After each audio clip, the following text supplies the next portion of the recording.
Get Into Geek. This is episode 144. We are talking Stargate SG-1. The full Get Into Geek team is here. My name is Mitch. Joining me, Matty, Yo. Brendan, hello, and Rhys. G'day, guys. If you're listening to us for the first time, Rhys, he's watching it for the first time each and every week, Stargate SG-1. The rest of us, we have long been fans of this show, so we are getting together, watching it. So we're talking about Evolution today. Episodes 11 and 12. We're going to do one of our special double-parters, which is going to come up quite a bit, right, in Season 7? Yeah, that's what you guys have been telling me. Second of four. Four. We had the Redemption two-parter at the start of the season. We've got Evolution. In a couple of episodes' time, we've got Heroes. Oh, I do remember Heroes. And then at the end of the season, we've got the Lost City two-parter. Of course. 4 two-parters. Oh, we all know what that's about. Not me. I don't know what you're talking about. Go back a couple episodes for that fun moment. It's one of the greatest moments of Get Into Geek. We're going to throw it over to the old synopsis, see what this episode is about, and throw it over to Rhys and see what he thought. SG-1 encounters a very advanced, thank you Carter, bioengineered warrior well endowed, with super strength created by Anubis. While O'Neill, Carter and Teal'c set out to locate the origin of this new foe, Daniel travels to South America in search of a device left on Earth by the ancients that may be a key to defeating the warrior.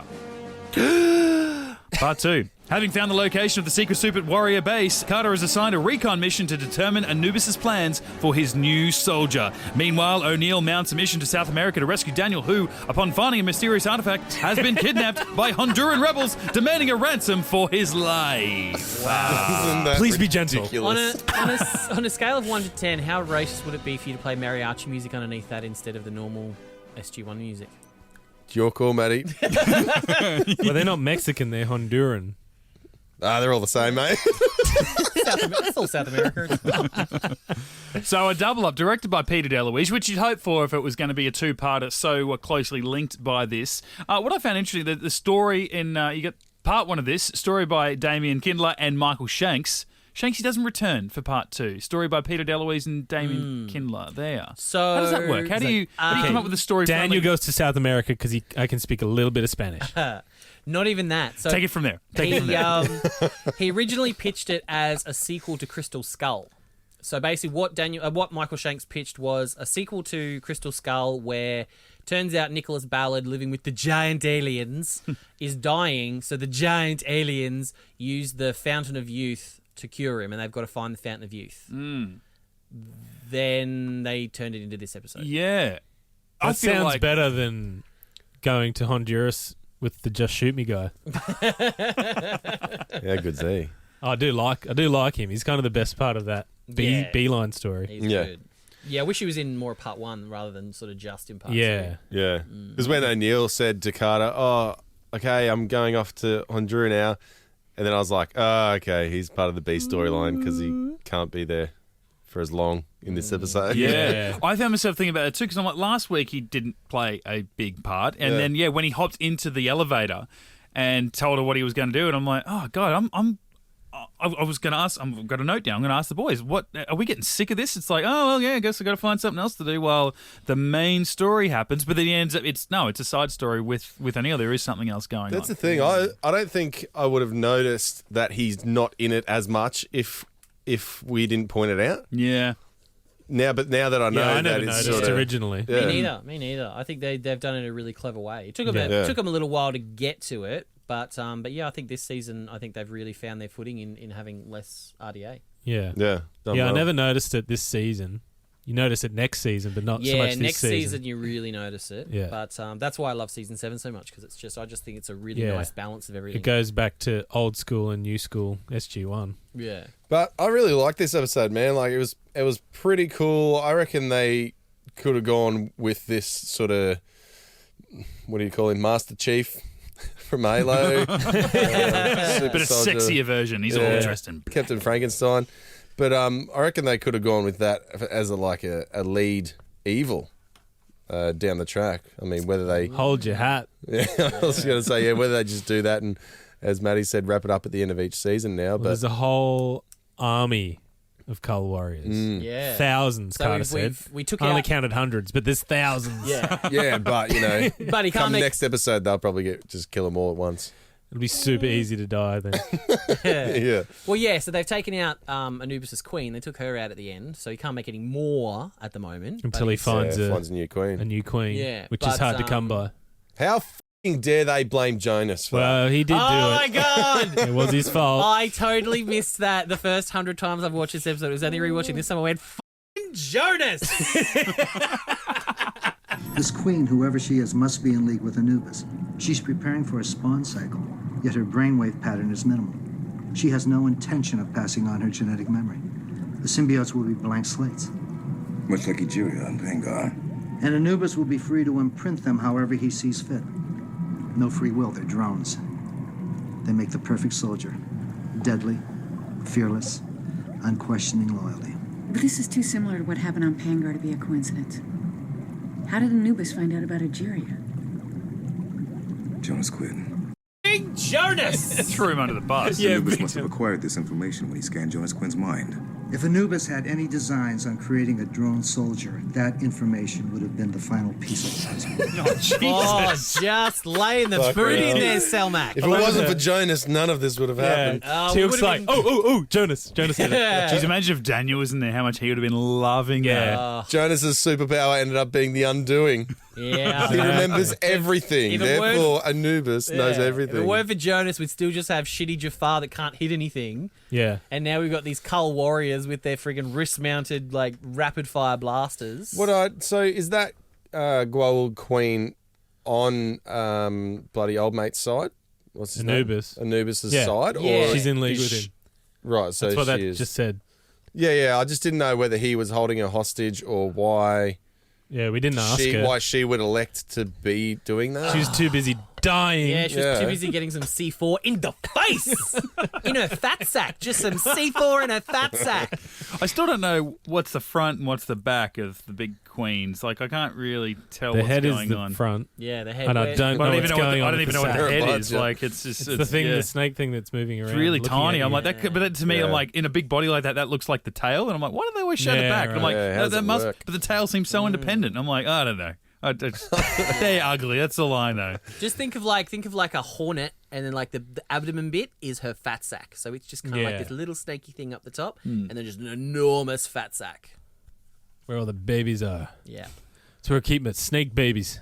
In my ass. Yeah. My You're fat just- sack ass. Your mind's just going straight to Jabba the Hutt, isn't it, Mitch? That's what it is. When you What it is now. Yeah, when you see the Now little it head, is. you think that's Jabba's tail.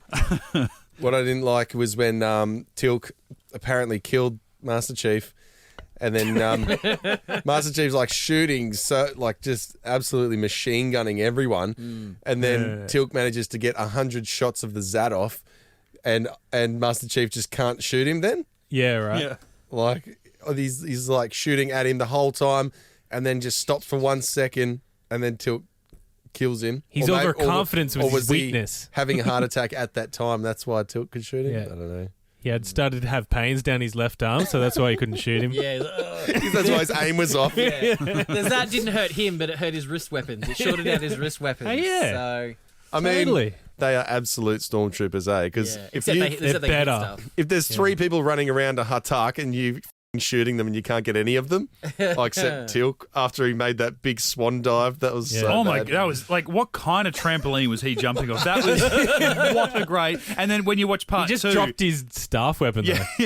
yeah. This previously on, and it shows the jump again. I'm like, that's an Olympic dive. Like, it was beautiful. They didn't even show him jump either. He was just like He should have gone he was low. running, and then all of a sudden there's a shot of a man sideways in the air. It was obviously not him. The cop out for me with the Cull Warrior was when they try and capture them, and they try and capture that first one. He takes out a bunch of Jafar. He takes out a bunch of our guys. And then just walks past Braytak. Like, Braytak's there, just kind of just like stopped. Yeah, And he's like, he could have just taken him out, but because he's the main character, he's like, oh no, yeah. I'll pretend that you're so beneath me that I'm just going to keep walking. It's the same with Carter in the ship. How he could have just shot her, but went up and hit her in the face, and Yeah. then turns around and tries to shoot. That was weird. And why did Carter stand there the whole time? Like, he started at the back of the cargo ship. Yeah. Carter's like basically just behind like the seats at the right at the front. she's just standing there in one spot while he walks all the way through. She's firing. That was the one little bit there. For me, I totally bought that. I'm like, I felt helpless watching it. I'm like, what do you do? Where can you go? As soon as he came out of the cargo area into the cockpit area, I was like, oh, they're I would have done a whole like Benny Hill run. that's what Jacob did. Yeah. But That's what I mean. Can't get me. Can't get me. the whole Jacob's time. walking to the back of the ship and he's like shooting around him. Yeah, he's gamekeepering it.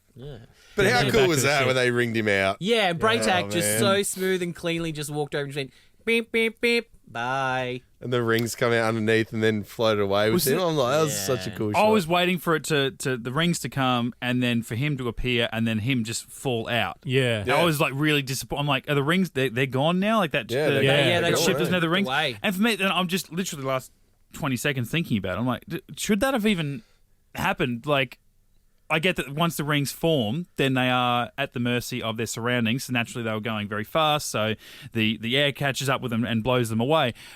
Would the water not have done that at the start of season 6 when Jonas fell out of like that cube or cylinder of water? Wouldn't the water have then pushed the rings like to the floor? Like if they're at the mercy? I think because that was actually a platform one.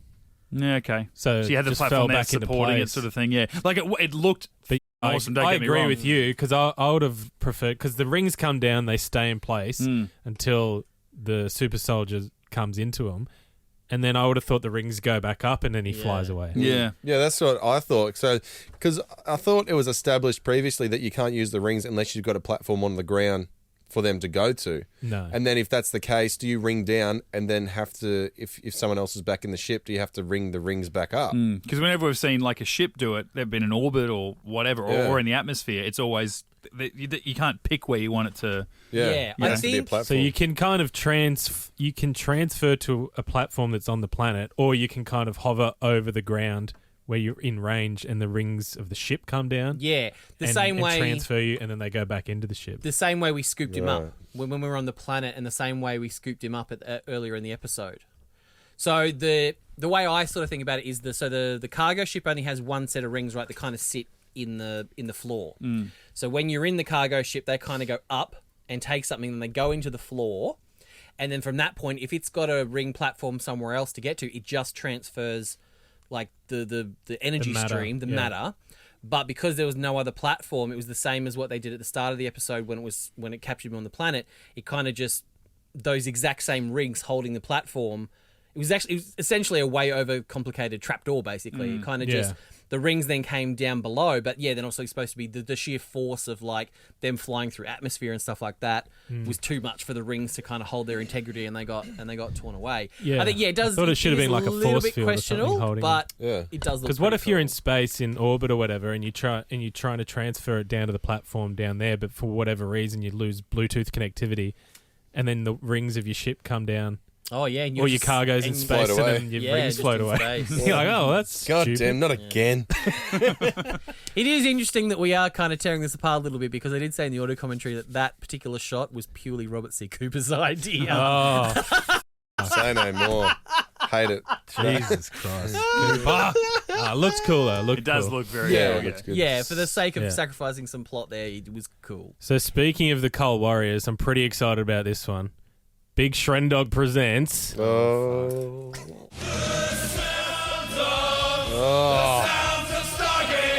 Say no more.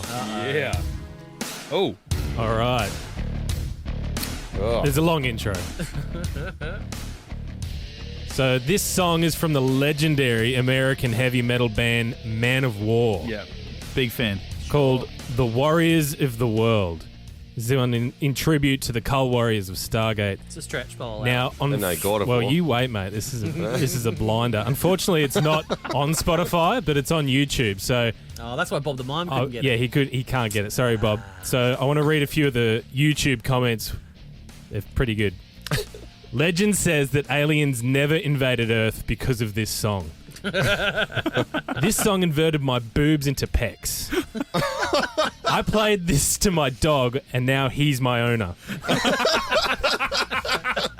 I played this song at 2 a.m. My neighbours threw bricks through my windows so they could hear it better. I let my daughter listen to this. He's now my dad. So many levels. This song killed Chuck Norris and then brought him back to life. Wow. Let the pregnant wife listen to this. The baby came out full-grown Spartan. Anyway, here we go. Man of War, Wow. Warriors of the World. Here our soldiers stand from all around the world, waiting in a line to hear the battle cry. All are gathered here. Love it. I feel strong already. Is near. The sun will fill the hall, bringing power to us all. We alone are fighting for metal that is true. We own the right to live the fight. We're here for all of you. Now swear the blood upon your steel will never dry. Stand and fight together beneath the metal sky. Brothers everywhere, raise your hands into the air. Oh, yeah. Warriors of the world. Full power stance. Yeah, baby. Like thunder from the sky, sworn to fight and die. We're warriors of the world. Love it. Love it. I give it 3 days before Albin has made like a full like montage of like the Cull Warrior just stalking Totally. people to that music. 3 days. That's generous. Yeah, that's very generous. Last one he made, it was out before our episode Oh, was. that's right. He got the Patreon exclusive. It was out before anyone else knew what the hell was going on. Yeah, kind of ruined the context there, album, but it was Oh, so I awesome. love We'll it. forgive Not you. for me. Yeah. Brilliant. I kind of wish I've been holding on to that for months because I found it after the Warrior, which I would have liked to have played then. Right. But yeah, anyway, I think it this works was here. close I enough. think it works here. This was Yeah. good. The Cull Warrior, That's great. Warriors of the Cull. I kind of want to see it over the top of that. You know that bonus feature of from Supernatural, one of the early seasons of Jensen Ackles like dancing around his car to "Eye of the Tiger." Yeah, Yeah, he could do well with that song as well, I reckon. And the cover art is also spectacular. Amazing. Nice. Well, A I'll giant, show you like some- Herculean body, like something Arnold Schwarzenegger of the late 70s, Yeah. early 80s. Oh, you took a photo of me. The flags of humanity crushing aliens. I can only imagine. That's why they've never invaded. They heard this song and they're like, "F- that. Go to Mars." Yeah. I don't want to know who they're singing about. We demolished it. It's just red dirt now. I loved it how they had that suit of armor on a mannequin when Carter was testing out her darts. I thought, where would they have stored that mannequin and for what purpose? Would they have gone out? We need a mannequin. We need a to put this suit 7-foot of armor. mannequin. Yeah. Yeah. Yeah. Like, where would they have got that? They got mannequin in the storeroom? Oh, they just made it out of trinium, mate. I mean, it was a good likeness of the guy. Yeah, it was a better Nothing likeness than phased. when the one thing I was a bit disappointed with was when Jacobs put the suit on to like infiltrate the base, and it's like it cuts to and it's actually they didn't put Carmen in the suit. Yeah. Like it's suddenly Carmen is 7 foot tall, walking Yeah, into right. Yeah. like walking through the Stargate and stuff like that. And I was like, oh, that's Who was a it in the shame. suit? Anyone special? Dion Johnstone. No, Yeah. I think it's back with Cloneel in Fragile Balance when he's trying to get into that mission briefing and there's that big soldier that's got him pinned up against the wall. Oh, the little kid one. Yeah, the big guy behind him there, that's the guy inside the Cull Warrior suit. Jesus. Yeah, and he does a few other background. Yeah, so nobody special. No, I think no one I remember, no. I think he's been like background. He's done Unas. he's done a couple of Jafar. He's done Jafar, and he might. Is it him or Mark Gibbon that was the first Thor, like the hologram Thor, the big hologram Thor from, Oh, yeah. from Thor's hammer? Might have been him, Viking or that Thor. might be Mark Gibbon. I can't remember. But yeah, he's just one of their sort of regular hangers on. That's 7 production feet tall. piece. Yeah, I went, we'll use him. When I saw the photo, the little thumbnail for this particular episode, I got really excited because I haven't seen this episode since probably when I first watched it, when it first came out. But I remember sitting there with Link, and this shit came on, and this like super soldier Jafar essentially comes out, and we were just like, all right, this is a fucking game changer. Like, the show is never going to be the same because this thing was unstable. And I was actually surprised that he did kill over from a heart attack, as we find out later, because I don't remember it being beaten for like 2 episodes.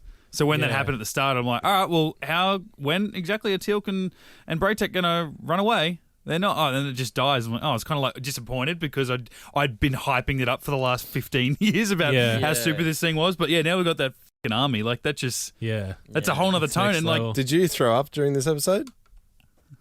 Because when we first saw that army, that CGI of them walking. No, it's not.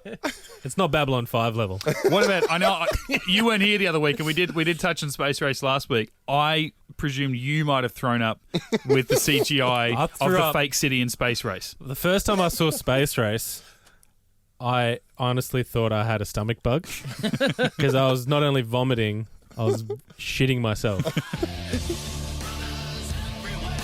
Play this again, Mitch. Nice.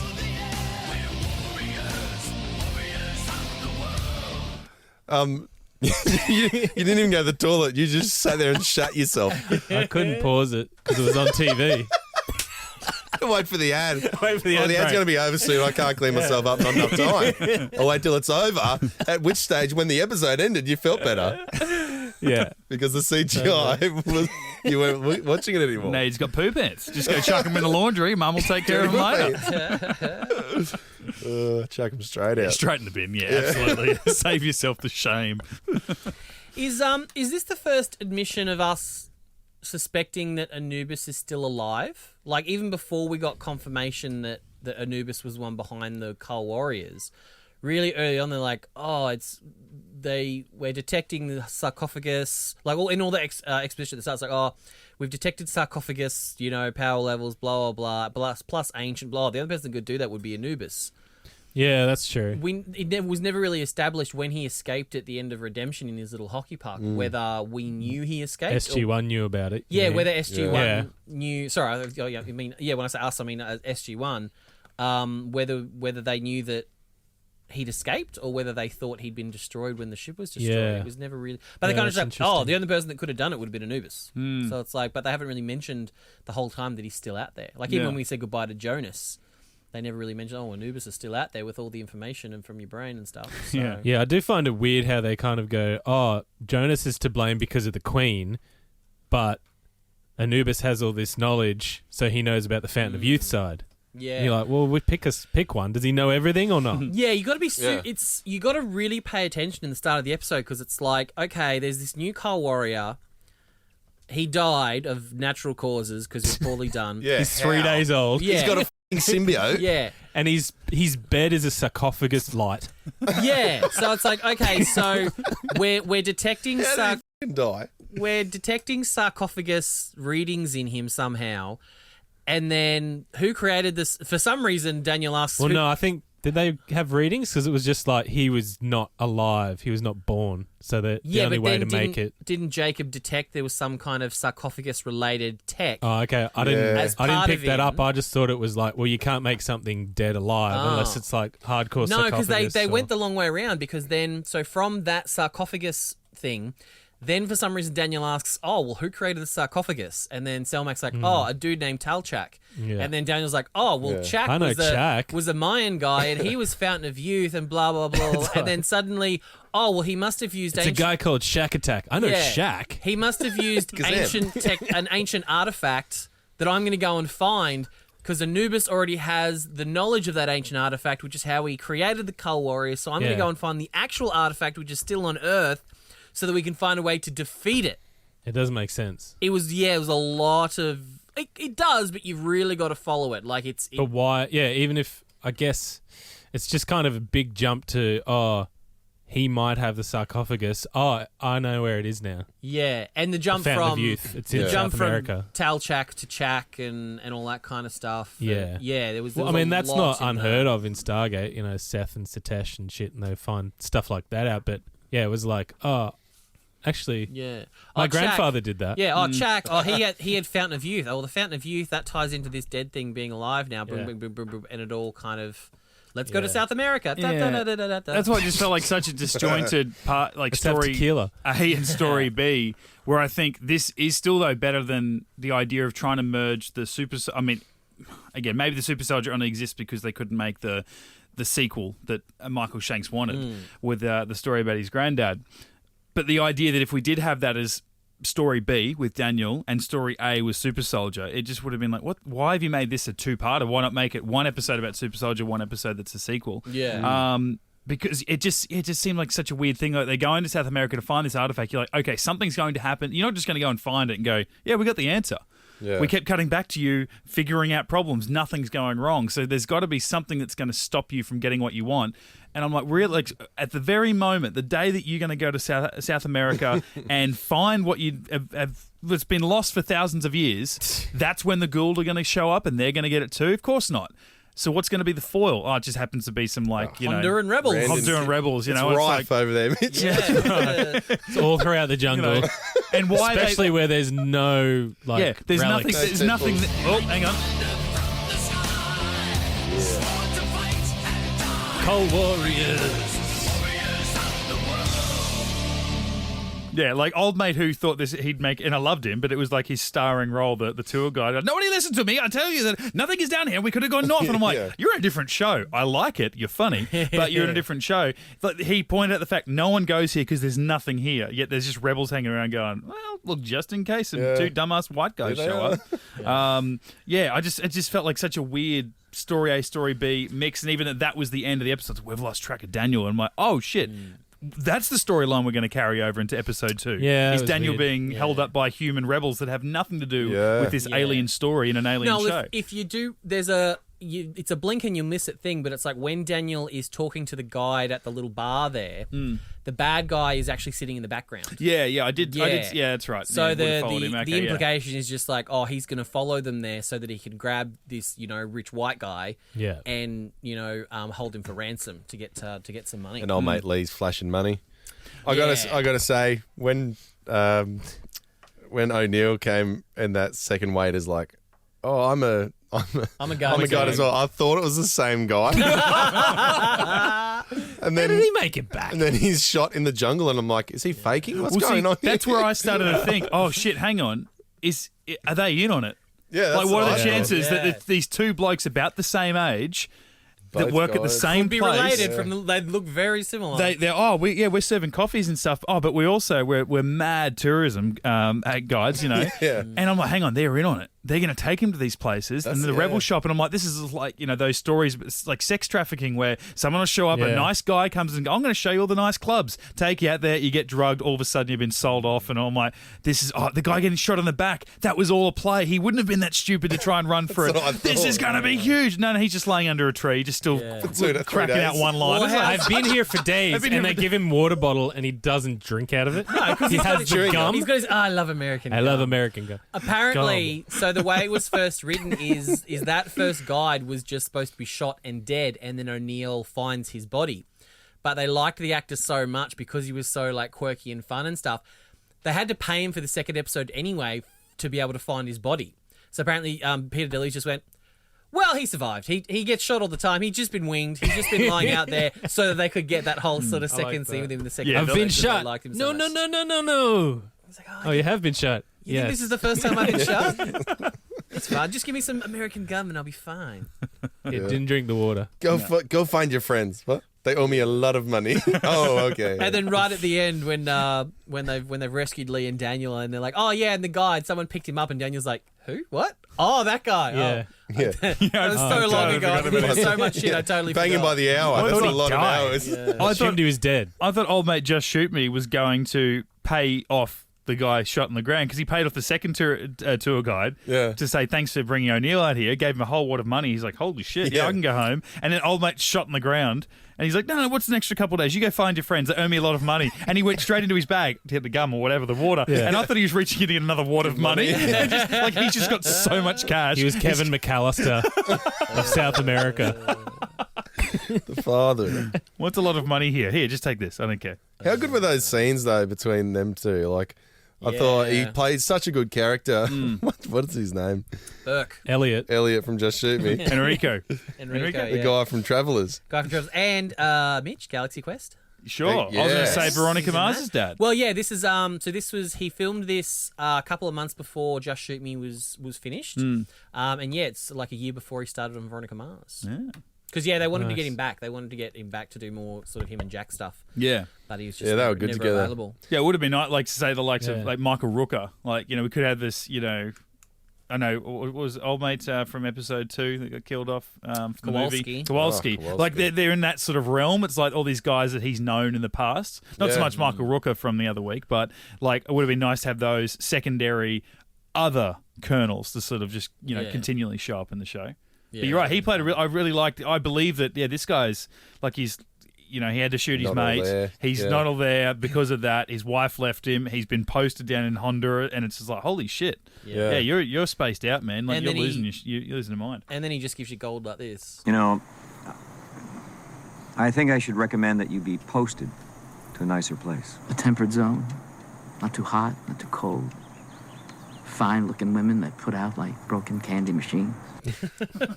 I do like that because it was a bit of a creepy line that I was listening to. I wasn't even looking at it, and then you just hear Jack go, Sure. It's like, all right, let's bring this back. Okay, let's not be so He's like, disgusting. don't be funnier than me. I just find it weird how that was the first time he ever told Jack in private what actually happened. After so many years, you think you'd be like, wait, this is what happened, so back me up, in your mission brief. I get the feeling that Jack was sort of like, all right, I want nothing to do with you now. Don't want to talk to you. Don't want to hear it. And then they sort of just went their separate ways, and this might have been, like you say, soon as they met at It's the like table. he's like, why didn't you come forward with that? Because he believed it. Well, there is a moment that buys that back where he says like he didn't want to like he was a friend of his and he didn't want it to affect the widow and the but son like and all that his kind main of beef stuff. with Jack is that you didn't back me up. Come on, man, we're a team. Blah blah blah. He's like, I told him what I know, and he's like, but then it's also revealed that Burke was lying. So like Jack didn't back up his lie. yeah. So But if he had have told him what was happening, and he's like, all right, I want to look after the widow as well. I I'll think kind of, bend the truth. I think if Burke had just told the truth straight up that he was ghosting him and blah blah was setting transmissions and stuff, Jack would have totally like backed him up. But Yeah. I think subtextually Jack never bought the lie that Burke was telling, and that's why he wouldn't back him up, and why Jack kind of stepped back and went, I wasn't there. I can only tell you what I knew. So I think subtextually he didn't buy the lie that Burke was telling. I don't think. Oh, you mean the original lie that The they original both? lie Yeah, that yeah. that was for friendly sure. fire, blah blah blah. and he's, I get it. So he's just sort of trying to protect him by staying as silent as possible. Yeah, and Jack went, you know what? I know he was a friend of his, but he's like, I can tell he's lying. I don't want to get involved in whatever shady shit he was doing. So that's why he didn't go to bat for him. So now that Burke's... Yeah. And obviously they've never seen each other since then. So now that this is like the first chance Burke has had to, see Jack, he finally tells him the truth. And then that's when Jack goes, okay, you've told me the truth of what happened. You've also saved my ass here. And that's what's like, okay, well, let's find a better person. Yeah, I just find it weird on Burke's part that he didn't go to Jack personally and tell him what actually happened before As it the happened. court martial or whatever. If they were that close to friends, Yeah. you think It's he would have just weird. gone, look, this is what said to Jack, this is really what happened. I don't want to make this official because I don't want his wife to, be affected by it. What can we do? Yeah. And did we get a timeline of how long? Did they ever say a number? Because I'm thinking it's got to It be was like 4 years or something. It's 5 got, years. I or was something thinking that he had was to have- down there for. Yeah, I figured like since the incident, it had to have been at least like Gotta be 10 a years decade or or something because Yeah. you think it's probably 8 years since the events of the movie. Yeah. And then Charlie had been dead for how long? A year or two or something leading into it. How long the movie. had Charlie been dead for leading into the maybe? movie? Or Yeah. Not even a Not year. even Something a like year. that. And I would assume that this breakup of this friendship was before Charlie. That's probably goes into like we're really delving into a backstory of that we've only just been introduced to. But the idea that they lose one friend in that battle under unusual circumstances, and then you get Just Shoot Me lying, and then Jack not trusting him because of that breaking off the friendship, and then come Charlie dying. It's like, shit, I would have had two other mates here to really support me, friends and colleagues together to support me, and because of that one guy, I don't have either of you, so that probably goes into a lot of his animosity toward him as well. And Sarah probably would have had a support system as Yeah, well. two other she would have friends, had the two other wives that would have been there to support her as well It through just Charlie. goes to show that O'Neill's been in some really dodgy situations before, because you go back to Gamekeeper, he was in that bad mission where his commander died. The other one was Colonel Backstory, which is Mitch's Matter of favorite Time. Matter of Time, where he got stuck in a POW camp, and then now is this one, Friendly Fire. I'm like, man, you get a shady career. That's a big part of the reason why I love Jack is because he's just been through shit, but he's still laid back as man, and he's just he knows how to be a leader and he knows how to take charge, but he knows that unless I have to, I'm really not going to, but I'll make sure everyone's safe. That's I think because he's thing. been through so much crap, I think that's why he can kind of things that we would think are serious, he can kind of laugh at in a way because it's like, well, he's seen a lot worse. So he's kind of like, in perspective, it's like, I can handle this. You know you're safe if you're with him. Yeah, like a mate of ours, everyone Get Into Geek, Ben, he watched the whole series a couple of years ago and never liked Jack because he couldn't believe that character and the way that he presents himself would ever be in the military, even in the military, the way that it's, or the Air Force, the way that it's presented in this show, as serious or as jokey as they want to do, he couldn't see that character ever fitting and being taken seriously and being handed the reins of the lead team. He's like, they wouldn't let him do it because he doesn't take anything seriously and blah, blah, blah. And I'm like, no, well, even though he's pretty not serious in episode, in season 1. Absolutely. And even in this, like, you get those moments where he is going to fire off dumb lines and funny lines, but then he's also going to sit down with that guy over the table, seeing him for the first time in 10 years. Oh, hang on. You're drifting. You're drifting. To play this. But yeah, I think I don't think Stargate is a show that you can binge. Like as a first time watcher, like as long term fans, we can binge a whole season, not a problem. But I think it's the kind of show that is so like intricate and detailed and so many threads running through things that. Yeah, I think if you binge it like Ben did, you lose a lot of this sort of stuff. You don't have time to digest it and live with these kind of characters. No, I disagree. Because I got first 3 seasons on DVD and smashed them and loved it. Yeah, but no, what I'm saying is Ben binged it once and has never gone back. And that's why he doesn't like Jack. Whereas I find... I guess if you had the whole 10 seasons... If you ready to go, If you can spend some time that's and true. actually really get into it and mull into it and get it, you find them... Because... If he had have done a podcast on it. Well, and I then... told him I want to bring him in so we can tear him a new arsehole about not liking Jack. I'm like, on this show, we debate about Jonas or Daniel. Yeah. We don't argue about Jack. We all love Jack. Jack and Tilk are just mainstays. But yeah, they do actually get the real head of the Air Force, General Jumper, comes in and does a cameo in an episode. Has it already been or is it coming up? I can't remember. But I was going to say, is General Jumper a nickname that we've given him or is that legitimate? No, that's his actual name, General John Jumper. Well, Corporal Cardigan. And it's in one of the special features and they say, oh, do you know colonels in the real Air Force like O'Neill? And he says, I know plenty like him and more that are even worse. Wow. Yeah. So that was the funny thing for me, for Ben to not buy that someone like Jack could be in the Air Force. It's like, no, they're just like him. You have to have a sick sense of humour. Yeah. Yeah, and even though RDA's O'Neill is so different to Kurt Russell's O'Neill, I can still follow my own or our narrative that RDA's O'Neill is the sequel to what would have had, like he's the guy that came back from Abydos in the movie and went, man, I've just seen some shit. Like my life was at a real low point heading in, and now I've seen this bigger world, and you know what? Who knows what the hell's going to happen? I'm just gonna take things easy, and he's become the RDA version of the character that's a good mix. His life is so small in comparison to everything that's going on, not on just in this planet, but the entire universe. That it really puts things into perspective, and you go, okay, well, there's bigger shit going on out there than just me. When those extremists pulled out the car battery, Daniel's sitting there.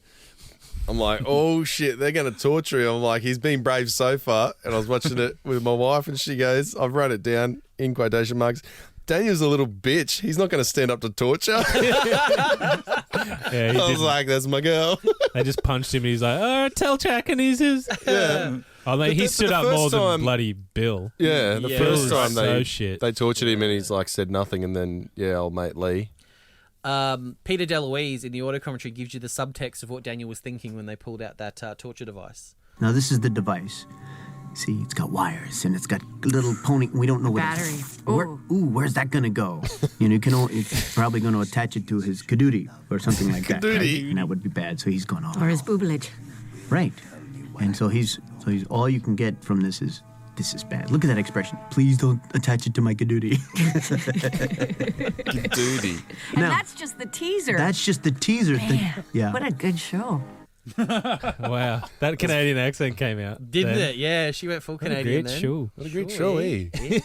Yeah. Sorry for liking it so much. Sorry for liking it so much, eh? It was funny because when they did that little zap thing, my wife said what we're all thinking, and she's like, "They're going to zap his nipples with that." Sure. I was like, thinking Rambo. exactly what I was thinking. That's what I was thinking. Yeah, yo. Now, what happened when he came back and they threw him to the ground and they grabbed the other bloke and they ripped him out? He's like, I don't know anything. And the door shuts behind and it was like they're just all in a crumpled heap on the floor. A little bit of pan flute played. Oh, did it? And I was like, oh, shit. Is this where How like did I miss that? Omar Desala like pops Really? back up and like gives him... Because before that, I'd just been thinking like he's in there, this Honduran rebel who only knows his surroundings. He's trying to disrupt the government or whatever and, gain climb ladders and stuff. And... he's facing off with Daniel, who just looks like this white American nerd. He says he's a scientist, probably right. He's not looking too nerdy in this one, though. With Well, the guns I'm just out. yeah, that's true. That's true. He got the sleeves cut off, but I'm like, squinting like all hell. Yeah, I'm like, is that a post-torture thing? Is that what torture Is that does the to you? sun or no glasses? What is it? What is it? But I'm like, this rebel leader has no idea. Like, only a couple of months ago, this guy was one of the most powerful beings in our perceived universe. Like, he was ascended. He had all the knowledge of everything that had ever happened ever. And now you're torturing him with a car battery and you're like, I've got control over you. And you're like, man, you have no f***ing idea what you are doing. That's the subtext of that line when he says, I've got some very powerful friends. Yeah, He's not talking about Stargate Command. He's talking about Omar. He's like, you bitch, you better come and f***ing get me. Actual power. So there's just a little bit of... It wasn't so much the great pan flute like melody, but there was certainly the instrument. I'm going to have to go back And listen to I'm that. like, oh shit. And I've written it down. I'm like, all right, so is Omar going to even give him like a little bit of Obi-Wan at the start of Empire? Let's like show up and him like, what the hell's going on? And then disappear and him question things. And maybe it opens up his mind to remembering stuff that he's since forgotten, but didn't go anywhere. Be a good callback to when he appeared to Jack in Abyss. Yes, last season. that sort of thing, That yeah. would've been cool. When Dr. Lee gets thrown back in and he's like, I told him... Jackson's like, what'd you tell him? He's like, I told him everything. I thought, he's told him about the Stargate program. Like, he's told him everything. I'm like, this is hectic. I'm like, they're all going to die. His dad used to beat him. And Teal'c even likes blue jello. That's not relevant right now, but I wanted to tell you everything. Teal'c's on serotonin. All right, you got it out of me. He totally boned that blonde chick last week. I'm sorry. I stole a stapler from the work office. And then Scared of caterpillars. so I don't know why. So Jack was stuck on that planet for 100 days, and they're like, "Shut up!" No! Jack, he got an STD and he got old. Walter's married to 7 strippers. There, I said it. And then Jackson goes back in and he's just like, so this is an artifact, huh? And I'm like, that's all he told him? Oh, Yeah. boring. What was But they weird ended is up that dying. They all died anyway.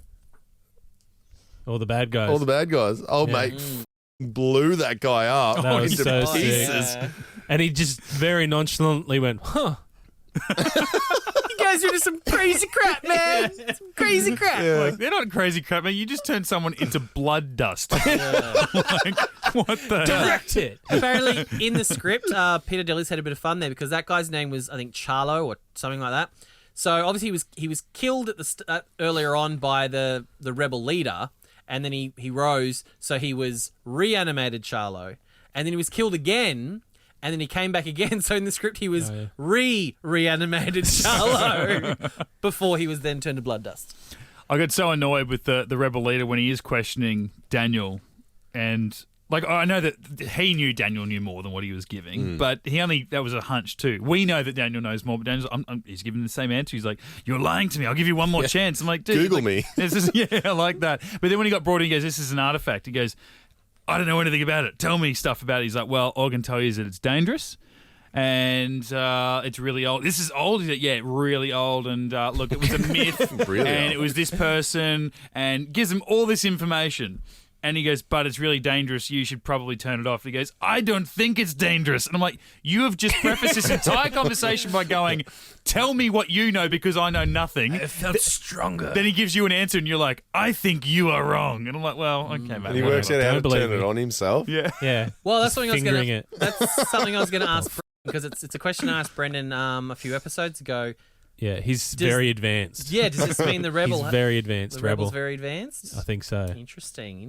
Well, it didn't come on automatically. You had to press some buttons. But we didn't see. It was at the back. He was tinkering with it. Yeah. What was weird to me was they turn this on. It's like hardcore sarcophagi. Daniel and Bill are pretty close to it at some point. Shouldn't that heal them? Shouldn't it heal all their ailments?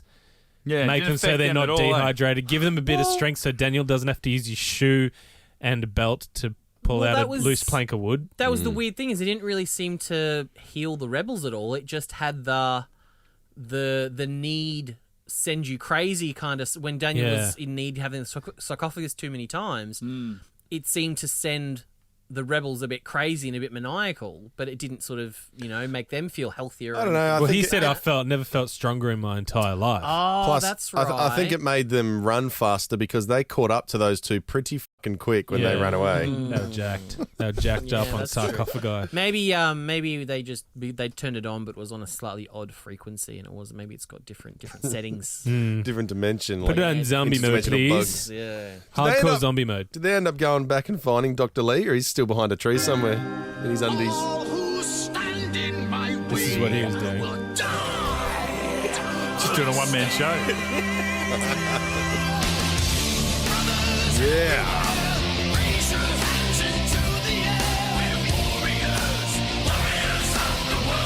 Chorus. Warriors of the world. There's a fade in the edit there. I love it. Fake out. Warriors of the world.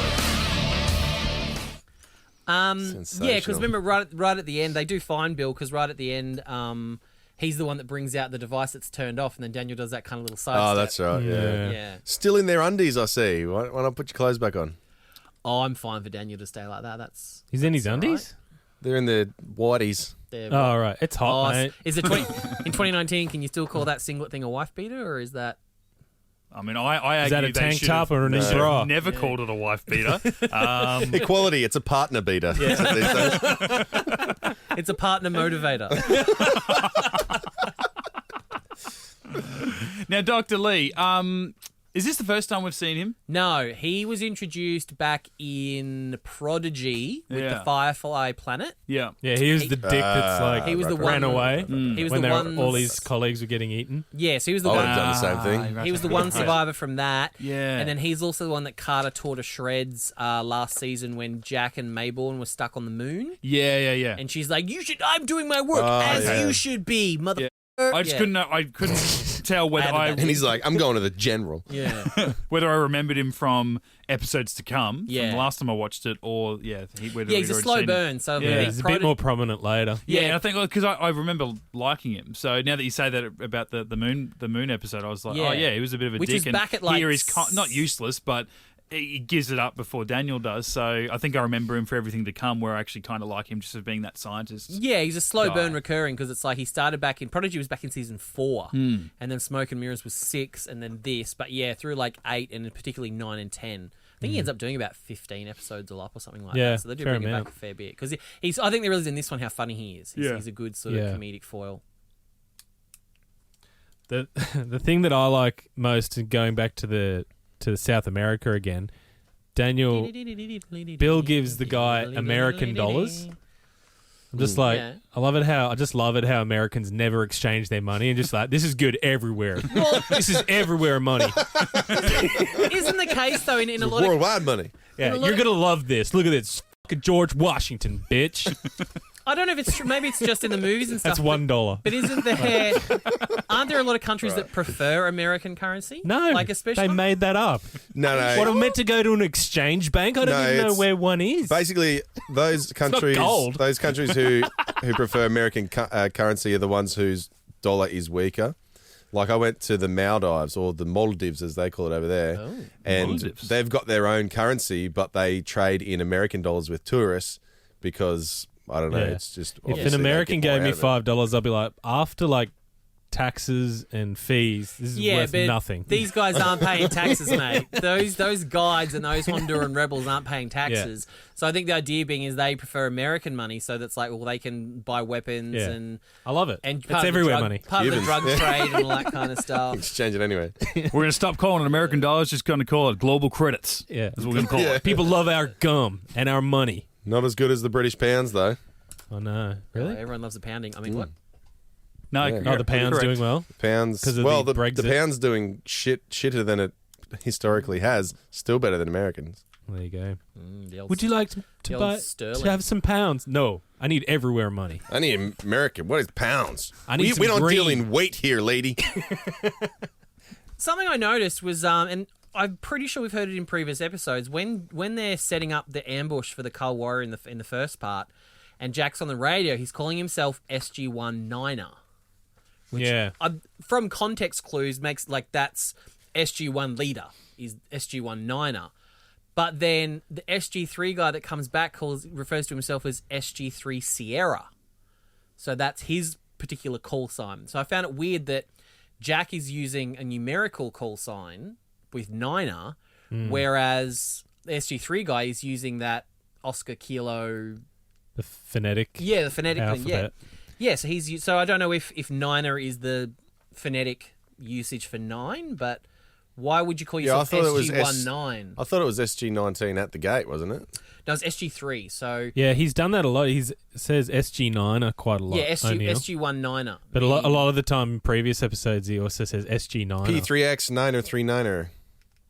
Yeah, he says that. Yeah. He said that in So Tin Man. I'm just wondering what Niner means in terms of to identify yourself as a commander, like the leader, and then what the SG3 guy, what Sierra, like could Sierra be Scout? Like could it be the SG3 Scout is SG3 Sierra? Like if they're using coded, it was something curious. I was like, I don't know. So if anyone knows, please get in touch because I've got no idea. Because we don't Google things here. Nah.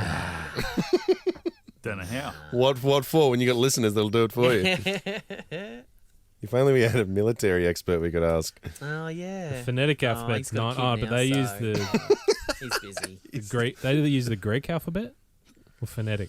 I don't They know. use phonetic, yeah, because there was always Alpha, Bravo, Charlie, Charlie, Delta, rather N than is Beta, Gamma, in Delta. November. Yeah, because the Greek alphabet doesn't. Not everything corresponds. There's not 26 Yeah. Greek letters because like C is Gamma, so it doesn't. I don't know. Hey, so I've got a bunch of Peter DeLuise stuff. If you want to hear it. Nah. No, thanks. Like, pick one or two, Pick Matty. the best one. Well, I've got this one that Brendan and I have said several times. Number 3. So now Rhys can be a part of it. I was actually speaking to Michael when he turned his head because we had to do a makeup shot for him for his title card. Yeah. So I actually said to him, Dr. Jackson, can I just tell you a couple of things about my colon? And that's what he's listening to as he turns his head. So you've got more than one thing to say about your colon. Pretty much. Well, my colon is the center of my universe, as you know. Because in your universe, it's near Uranus. Pretty much. Yeah. So yeah, every time you see the opening credits and that's Daniel Jackson turning around, Rhys, that's what he Being was hearing. given to talk to. Yeah. Dr. Jackson. Because usually they just take it straight out of the shows. Yeah. But because he's new-ish, Dr. Jackson. Who farted? That's the expression. Everybody turns and go, who farted? Who farted? Every time. Did you fart? Who farted? I didn't fart. Every time. Who farted? Let's get out of here. Someone farted. And then 4 butts in a row, leaving God knows what behind. See, it's always, because when in doubt, right? What's my most prevalent direction? Yeah. Who farted? Who right? farted? Right. It's true, folks. So pretty much at the end of every act, when we do a close-up, Richard Dean Anderson is basically going, who farted? Yes. Well, sometimes he does a double whammy and he goes, you know I farted. I think Braytag does a really good Who Farted. Oh, he does, doesn't he? There was a lot of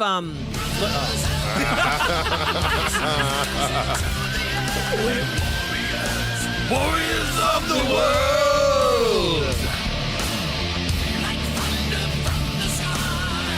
Yeah. Warriors of the world!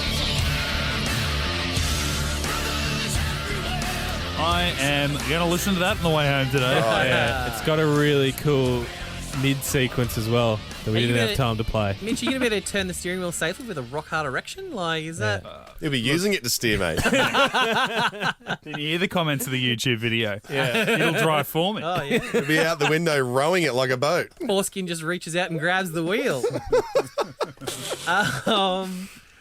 Did anyone else notice the weird... They seem to have ramped it up for this episode, the Sam-Jack flirty moments. Yeah. It was because they're only in 2 scenes together, right? Which is that first one where he's like, I'm going... Or maybe there was a few more There in was the a first couple, because episode. there's the one in the lift, but then the one where he In says he's her- going. yeah. where she's like working on something. Yeah. And was like I didn't super get it. like super flirty. I'm going to die? Was that the kind of thing? I don't think we ever thought. I think he was just like, because he said to her, how's that mission? Like, are you all right to take it on? Like, it's your first big mission being, taken charge of.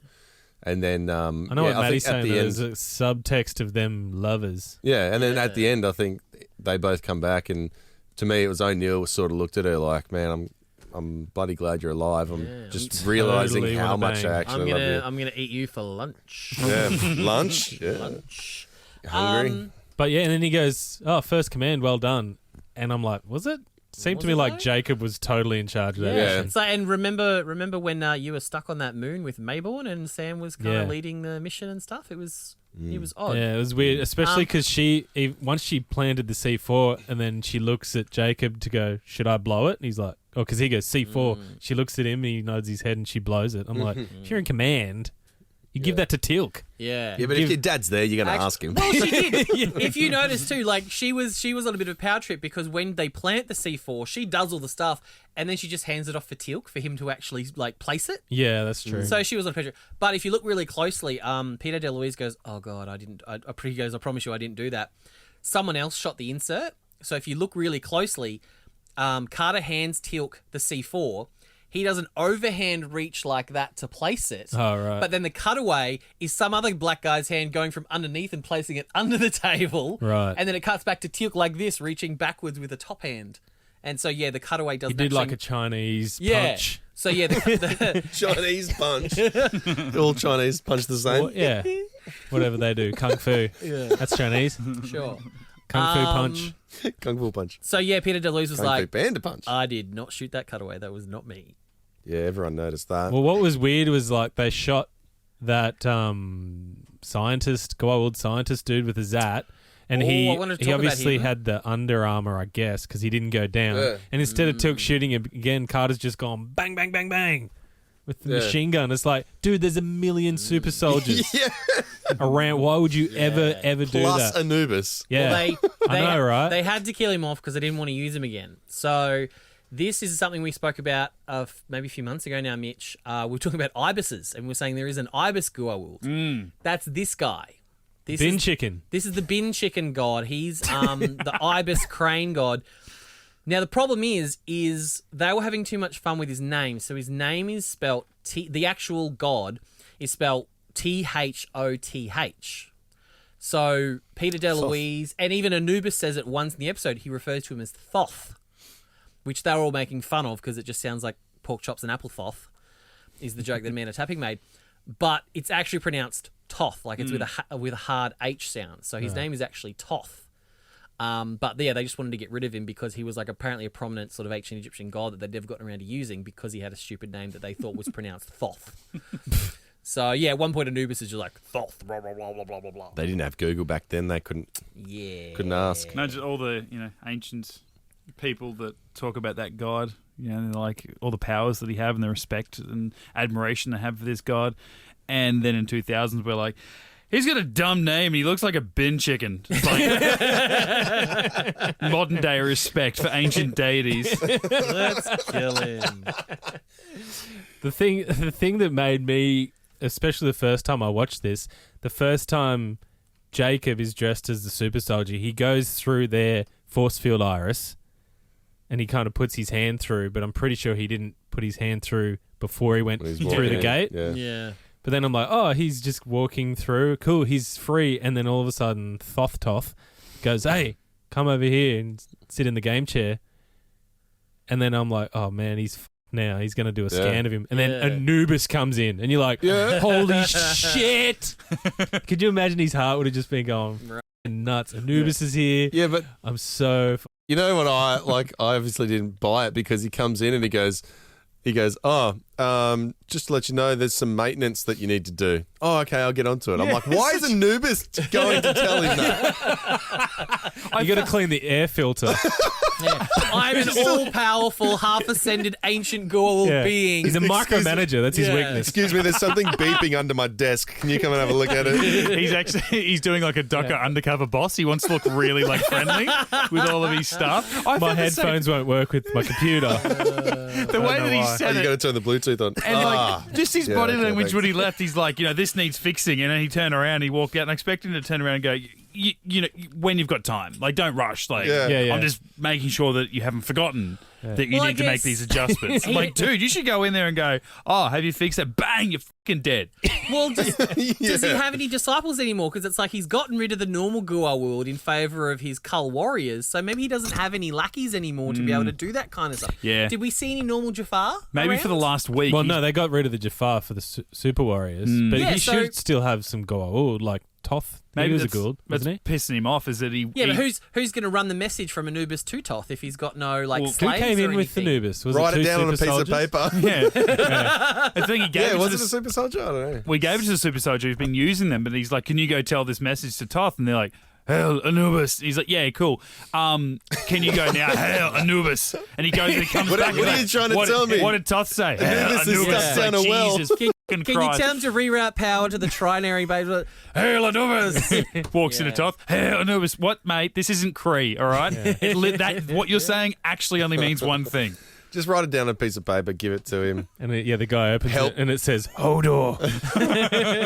Hail Anubis on it. What? Help me, I'm stuck down a well. Send a raven? It was pretty ballsy of Jacob, but it was a good make-up for him because I feel like he kind of slacked off in the first half of the two-parter. Everyone went to the stakeout to capture the Cull Warrior. Like Braytak went, everyone, but Selmak didn't. Like Selmak and Jacob stay behind. They're like, nah, we'll stay back and study this dead one, even though we know we can't do anything with it. You all go and set him up and do the trap. I'll just wait here. It's weird how the dart didn't work. Like it obviously went through his armor. Yeah.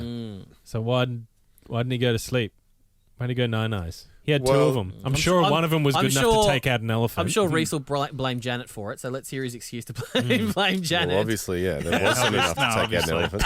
I love the way they explain that too. They're like, oh, this is an energy, you know, like it absorbs energy and doesn't get affected by it. And our bullets, you know, that's even the kinetic force. It takes that in as energy, so nothing will work. But it's kind of like Kevlar. So maybe if we use a really thin needle, and they pull out this thing that looked like it was a pen. Like there's nothing thin about it. Like I'm like, I shouldn't be able to see the needle. Like it should be so and small. Shoot for his soft lycra belly. Yeah. It's like, choo-choo. Oh, see, it goes in on our surely mannequin. they would have tested it on the dead one. Yeah. Like, does it absorb into his skin? Into his blood, yeah. Does it? Do they have a bloodstream? Because they had a look at him in the CT scan or whatever, and they realised that his body isn't made up like a normal body. So I could understand if maybe it didn't affect him because he, you know, but how would insides or whatever. How would they know if they sedated him if he's already dead? No, just so if it absorbs in his skin, or if it even injects into his skin. You could push his heart and see if it goes through his system. How can you sedate him? Yeah, because I took it as the needle worked, like the needle went through, but it's just the stuff in the needle didn't work. Yeah. Well, they shot him twice, which should have been enough to, like, you know, kill everyone around him. And then he goes to do it again. They're like, no, you could kill him. And I'm like, literally nothing has worked so far. So let's probably leave best to kill him. Let's leave our assumptions at the door. Maybe shall they we? should try and scare him from behind a corner so he has a heart attack. Do you know they should have done? Gotcha. They should have done. Why didn't they put a pacemaker in? And I wonder if they knocked him over. I wonder if he's like a cockroach. Like, you got him on his back, he wouldn't have been able to get back up. So it would have been like firing like crazy. But he actually can't get up because he's such a muppet. They should have done the full Thor Hulk thing from the first Avengers, where they take down the Leviathan, where Thor jams the big spiky thing into the Leviathan. Hulk jams it in, and then Thor uses his lightning. So they should have shot the little dart into him, and then zatted the dart, and the zat would have gone through. Would have went through. Yeah, I like it. Hey, that's nice. Boom. It's a great idea. Sorted. He reminded me a lot of... Put me on an SG team. Going back a bit, but it's moved. Like Hellboy, the original Hellboy from 2004, and there was that like There's only one Nazi... Hellboy. yeah, you're absolutely right. And the like Nazi like assassin who worked for the main bad guy, like dressed in like long the black cold leather. clockwork guy. Carl Kroner, who would like wind up his heart. And they said by the end he was just dust and stuff. Like he was unstoppable because he actually wasn't even like a functioning human body by the end of it. So he would wind up his heart with like you said, little spinner, and then he had like twin blades on his arm. But he never took off his mask, and when they did, once they got him unconscious, much like the super soldier, he was all up in the face as well. Darth Vader. Yeah, it was like very similar. So when you see him, I got the same feeling in SG-1. It was like, okay, well they're fucked because they. Why did he have a heart attack? Did they ever explain that, or is he's just old, we mate. need him? We need He had him. a big heart and big lungs. He got it from the Wizard of Oz. It was in that. He's just genetically shit. Yeah, they were. If I only had a brain. It was in that sort of exposition early on where like he was almost like a prototype. Like Anubis hadn't fully nailed down what he needed to do yet. He did it quick then. If he built 1,000 of them, right. 2 days. Well, I guess we don't know how long that Cull Warrior's been around though. Yeah. That first one. Clearly, Well, wasn't didn't it? they say 3 days? He's 3 days old. Oh, That's they what might have. Jacob said when he's lying on the slab.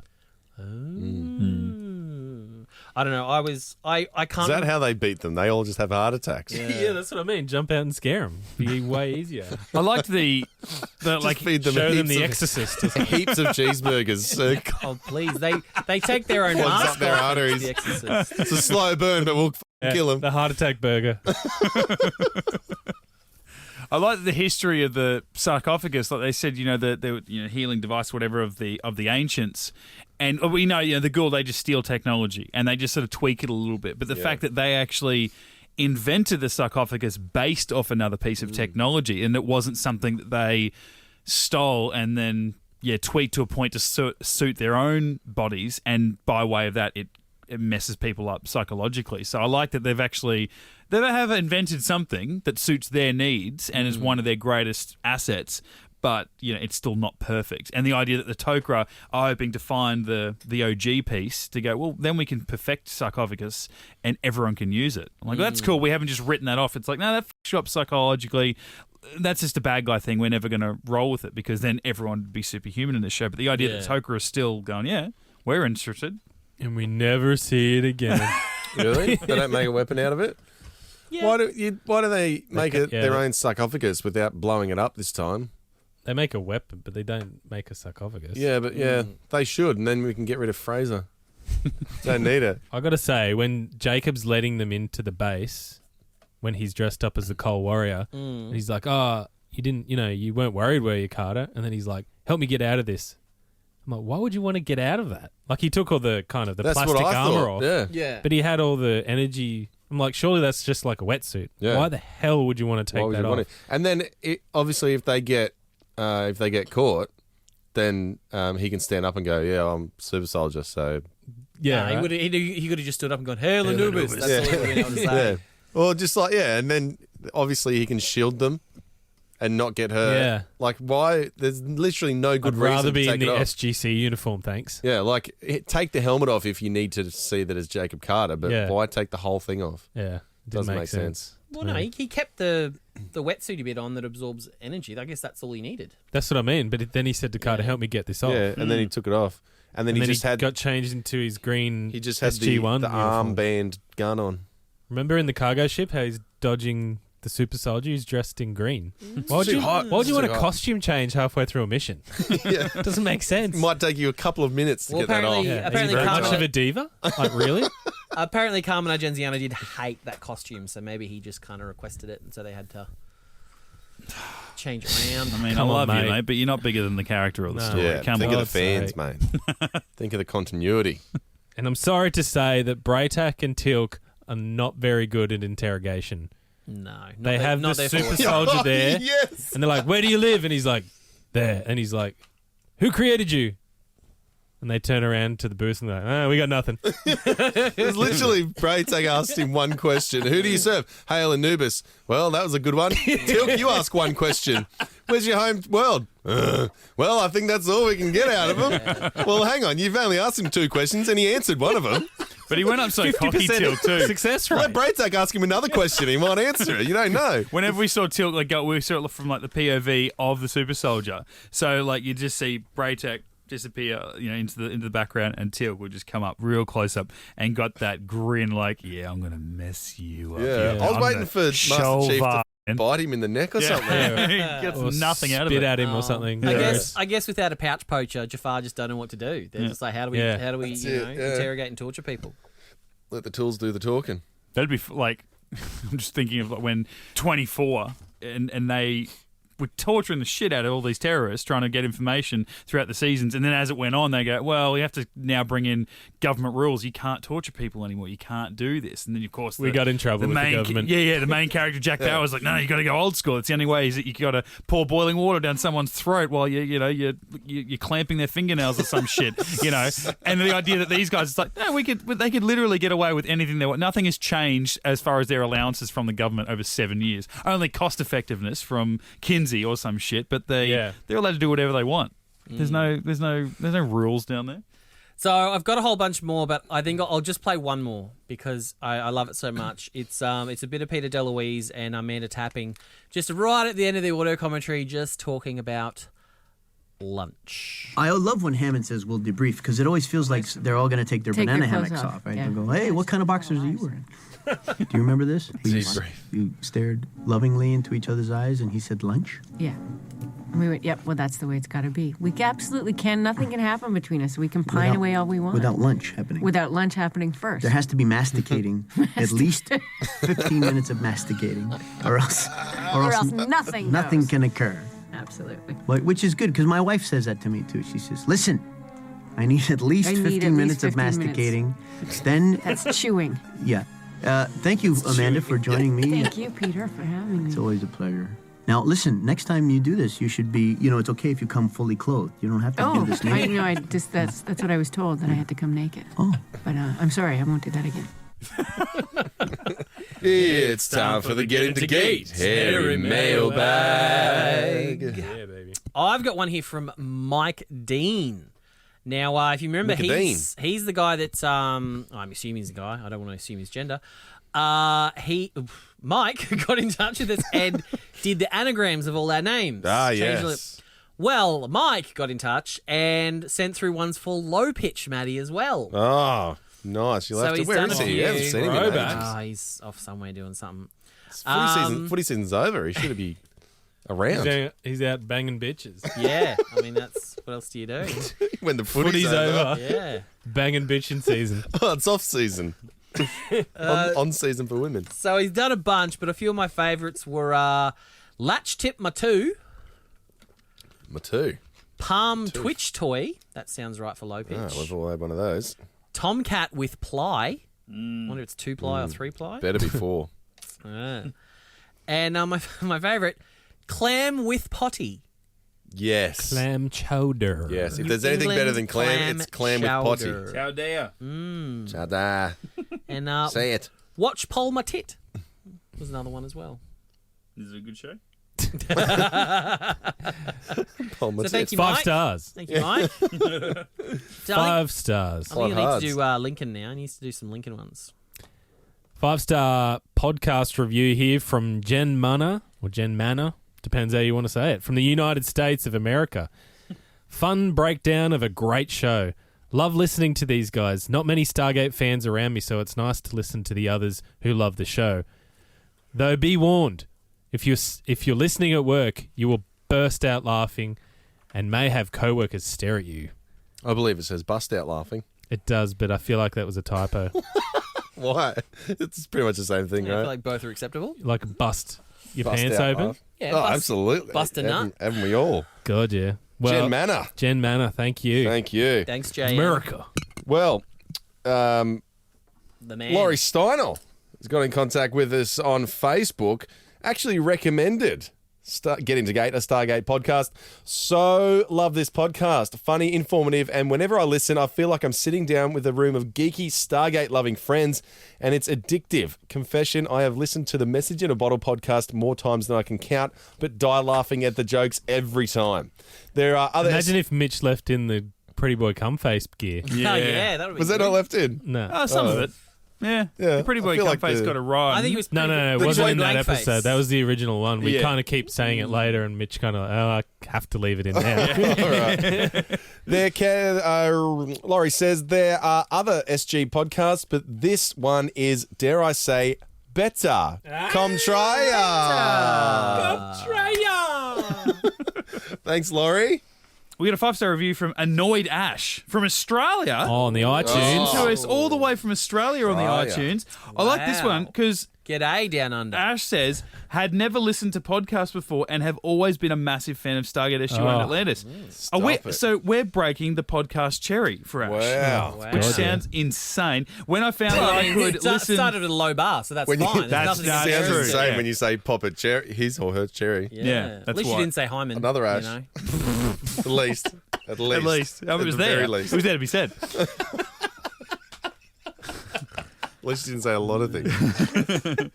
When I found that I could listen to 4 hilarious guys... Stop it, Ash. You're good. Keep I'll going. say it again just without, Maybe two. without stopping. 4 hilarious guys. Get a 2.5, man. clear read. Talk about See each what I mean? episode. I was so excited. If you love Stargate, you'll love this. Everyone I knew that loves Stargate, I have introduced to this. My partner loves it too. Indeed. Indeed. Thank you, Ash. Hey. Ash. Annoyed Australia. Ash. Jesus. Hopefully we were gentle for your first time. I know that our listenership take- is not Australia. That's not our main listenership. It's mostly US and UK.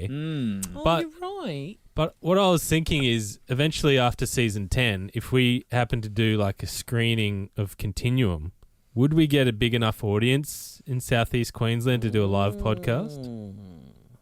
Screening and podcast? Yeah, I'd love to do one. If you are within the region or within vicinity. Oh, you want to travel here? Well, yeah, I guess.